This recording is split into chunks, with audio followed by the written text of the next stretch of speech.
nuestro episodio 100 hace una semana explicábamos que Francia y España no son iguales en lo que tiene que ver a la ultraderecha, para nada. Aquí en España, First, Vox y Abascal pasaron de la nada a subir como la espuma. Pasaron en poco tiempo de 0 diputados a 24 y luego a 52. Llegaron a un 15% de votos. En Francia están en el 34%, nada que ver. Después, Vox ha ido cayendo gradualmente. De 52 diputados pasó a 33, a un 12% de votos. En las generales ya ha caído por debajo del 10%, 9,6%.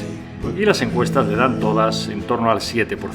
Es verdad que las encuestas son encuestas, dirán los de Vox, pero hasta ahora matemáticamente esto es lo que ha sido Vox. Ha llegado a un techo del 15 y ahora mismo está por debajo del 10. Por tanto, señores ultraderechistas de Vox, esto no se parece nada a Francia y Abascal no es Le Pen, y ya lo explicamos con calma. Veamos hoy las implicaciones de lo que ha pasado en Francia. Vamos allá. Nuevo episodio para los librepensadores. Y qué mejor que hablar de Francia, quizá la cuna, ¿no?, de la ilustración europea, de aquellos pensadores que empezaron a pensar fuera de la caja y se fueron liberando de todas las cadenas que tenían atado en corto e incluso cerrado en una caja de plomo el pensamiento humano. La ilustración, la tierra de la ilustración.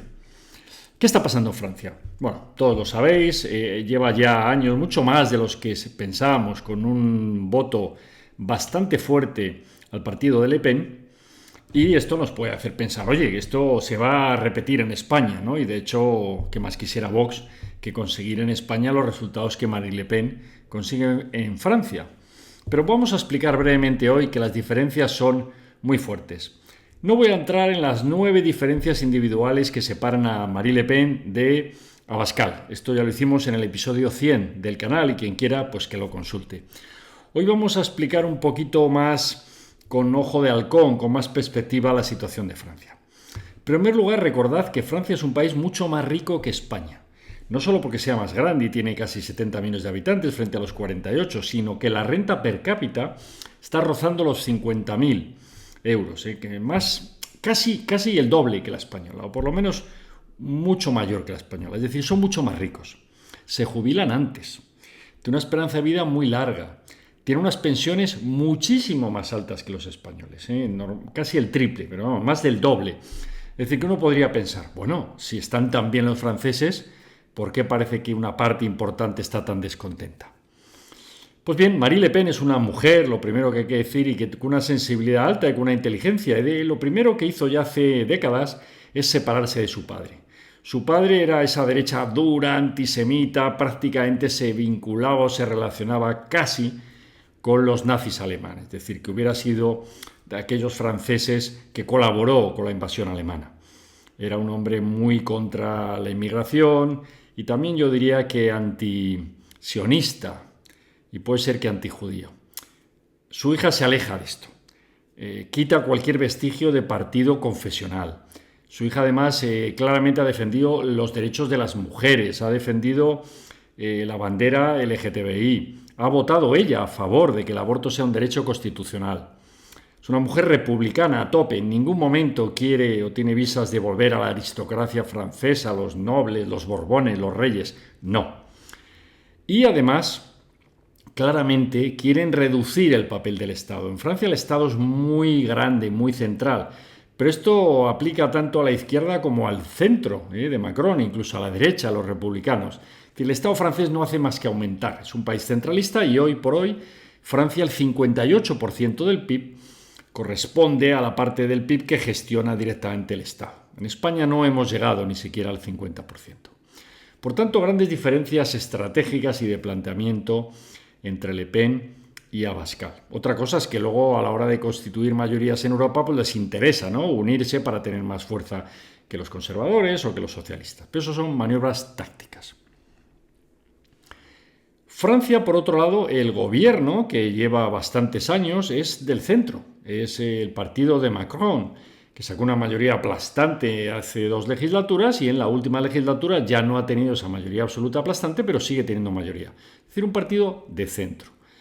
Esto no ocurre en España. En España tenemos un partido socialista con comunistas en el gobierno y pactando con aliados con separatistas vascos, con separatistas catalanes, incluso con un partido vasco donde se refugiaron o llegaron los herederos de ETA, lo que fue Rui Batasuna, luego Sortu y ahora la coalición que es Bildu. En Cataluña, Sánchez también ha pactado con los republicanos de Esquerra, independentista, y con los superindependentistas de Puigdemont. Es decir, esto no ocurre en Francia.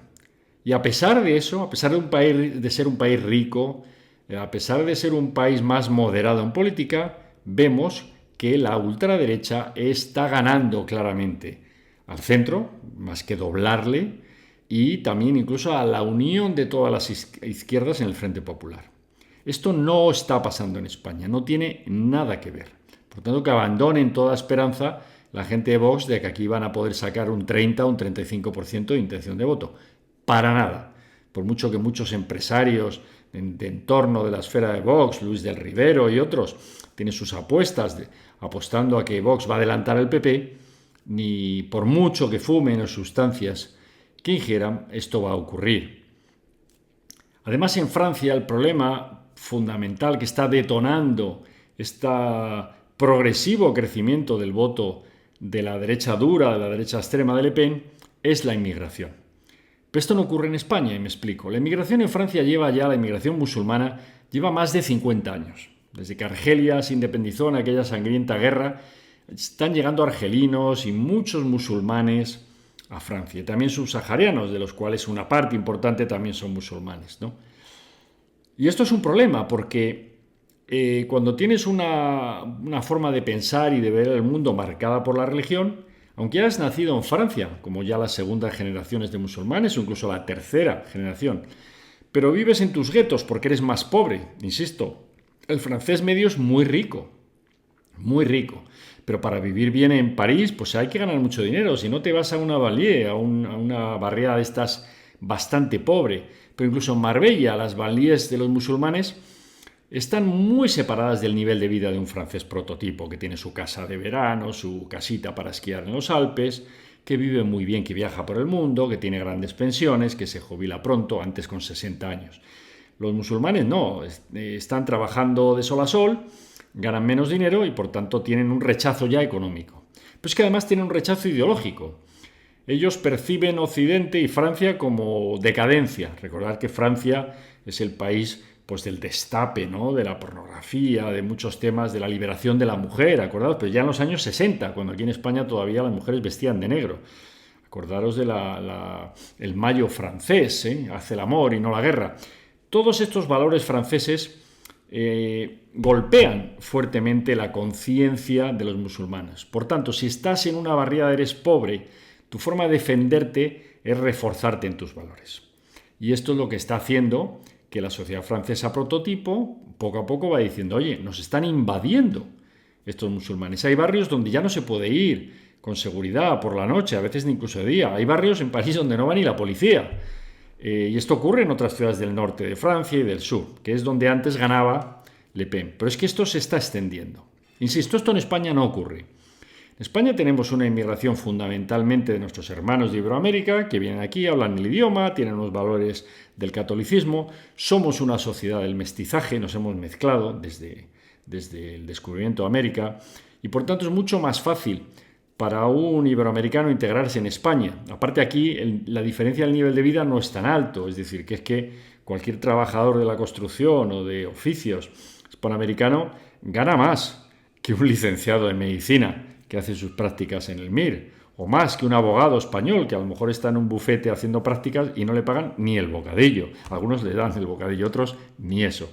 Es decir, aquí en España los españolitos típicos no viven como los franceses y por tanto no hay ese gap económico tan brutal entre el francés prototipo y el inmigrante prototipo. Y luego en España es fácil vivir, es decir, hace un mejor clima, si estás en gran parte del territorio no necesitas aire acondicionado, la comida, la bebida pues es bastante más barata, es decir, se vive bien sin necesidad de tener mucho dinero, cosa que no ocurre en Francia. Por tanto, no hay peligro en España de que la ultraderecha sea mayoritaria, no lo hay. contradicciones, que diría algunos de izquierda. Hay que cabalgar contradicciones. Curiosamente, la región de España donde más inmigración musulmana hay es Cataluña. Ya sabemos que probablemente esto es por una política ya de hace decenios de Pujol y de los sucesores que dicen no queremos que vengan inmigrantes hispanoamericanos o iberoamericanos porque claro, ellos hablan castellano o español, son muy parecidos a los españoles y por tanto va a ser más difícil o imposible forzarles a que hablen catalán. En cambio, si viene gente de África o del norte de África que no hablan castellano, pues cuando vengan tendrán que aprender lo que les forcemos aquí en las escuelas. Y es lo que ha ocurrido con el catalán. Les meten catalán por un tubo y acaban hablando catalán. Pero claro, son personas que a lo mejor hablan catalán, las segundas generaciones, pero son musulmanas. Como decíamos, su esquema mental, su visión del mundo está marcada por su religión. Y esta es muy diferente de la visión del mundo de un catalán. Muy diferente. Y ahí precisamente es donde está surgiendo con más fuerza la ultraderecha. De hecho, Vox, su secretario general y vicepresidente y el número 1 de las europeas, todos vienen de Cataluña, porque es donde más votos ha conseguido. Y son contradicciones muy fuertes, porque Ignacio Garriga es hijo de una inmigrante africana. Y a pesar de eso rechazan toda la inmigración, ¿no? Es como rechazar las raíces de tu madre. Es curioso. Una inmigrante africana rica. Y de nuevo, recordad que las condiciones socioeconómicas condicionan muchísimo tu posicionamiento en la vida. El otro gran condicionante es tu ideología religiosa. Si efectivamente tienes una visión del mundo que está sujeta a lo que te dice el más allá, a lo que te dice Dios a través de sus profetas o de sus sacerdotes, que son los que interpretan, eso marca tanto más que tus condiciones económicas. Pues bien, en Cataluña es donde Vox tiene más fuerza, pero claro, le surge también la ultraderecha nacionalista catalana, que ha irrumpido ya con 2 diputados en el Parlamento catalán y que no para de crecer, porque son absolutamente opuestos a la inmigración musulmana. Y no por motivos religiosos, sino por motivos políticos y sociales. Y luego está el Alvise, que evidentemente es un fenómeno de momento coyuntural, no sabremos si él tendrá la capacidad de hacerlo estructural, pero es otro competidor, claro, de Vox. ¿Por qué? Porque pone en evidencia 2 o 3 contradicciones más de Vox. Es decir, Vox dice que quiere acabar con las autonomías y donde más se financia es en las autonomías. Vox dice que es un partido ético, pero resulta que su presidente se hace presidente vitalicio de la fundación. Esto no se le ha ocurrido a nadie en ningún país de Europa, en ningún partido político, ni de derechas ni de izquierdas. Hacerte presidente vitalicio, que quiere decir te autoasignas un sueldo vitalicio, que te están pagando o los afiliados del partido o donantes que con buena fe o sin buena fe donan a la fundación para que haga una obra social e intelectual en España, no para que alguien o alguienes se apropien de esa fundación y se repartan sueldos altísimos de por vida. Esto es el modus operandi de la casta. Y lo mismo, que le han pillado con las manos en la masa a Garriga, diciendo que no, queremos acabar con las autonomías, pero en cuanto están en una autonomía, no solo no acaban con ella, sino que utilizan todas las corruptelas de la autonomía como el primero, y se empiezan a pagar sobresueldos que los cargas al grupo parlamentario que se nutre, vive de lo que le paga el Parlamento, es decir, los impuestos de los catalanes y de todos los españoles. Por tanto, todas estas contradicciones y otras hacen evidente, a nuestra opinión, que jamás Vox conseguirá ni un 20, ni un 25, ni un 30, ni un 35% de los votos. Mucho tendría que cambiar su forma de pensar. Ah, y una cosa más, insisto, la ultraderecha francesa Le Pen quiere reducir el tamaño del Estado. Vox no. Vox, como veis, sigue nombrando los asesores, sigue con el modus operandi del viejo Estado, creando fundaciones, y es que para más INRI ha creado un sindicato. Un sindicato. Imaginaros esto en Francia, que lo que quieren es luchar contra los sindicatos, que están todos, digamos, en torno a Mélenchon, a los comunistas y a los socialistas. Imaginaos si a Le Pen se le ocurriese decir que va a montar un sindicato. Bueno, se le reirían a la cara casi todos los votantes. Pues aquí no. Aquí Vox y Kiko Méndez Monasterio han decidido que ellos también quieren tener un sindicato. Por tanto, no tiene parangón ni paralelismo la ultraderecha española con la francesa. Es evidente que los dos sí les unen algunas cosas, pues la defensa de la nación francesa, de la nación española, y por tanto ambos también quieren minimizar el rol de Europa. Es decir, tanto a Le Pen como a Vox en el fondo les gustaría que Europa sea menos fuerte, que sea más bien un club de naciones que una unión de naciones. En ese sentido coinciden, pero en poco más. Por tanto, atentos a lo que ocurra en Francia este domingo, la segunda vuelta, pero tranquilos que aquí en España no tenemos, pero ni por asomo, peligro de tener una mayoría rotunda de ultraderecha. Por mucho, además, que esto le beneficia a Sánchez, porque como ya no se os oculta a ninguno, el miedo a la ultraderecha es una de las principales banderas que despliega Sánchez para conseguir que todo el mundo que esté a la izquierda del PP le vote a él y no al PP con Vox. Y ya, para terminar, recordad, Feijóo, el PP, tiene que decidir, antes que tarde, cuál es su estrategia con Vox. No se puede estar en misa y replicando. No se puede encender una vela a San Miguel y al diablo. O sí se puede, pero llega un momento que esto lo pagas en las urnas. El electorado español tiene derecho y en algún momento va a exigir a Feijóo que se aclare. ¿Estás con Vox o no estás con Vox? Esto hoy por hoy no está claro. Hasta el próximo episodio, Libre Pensadores.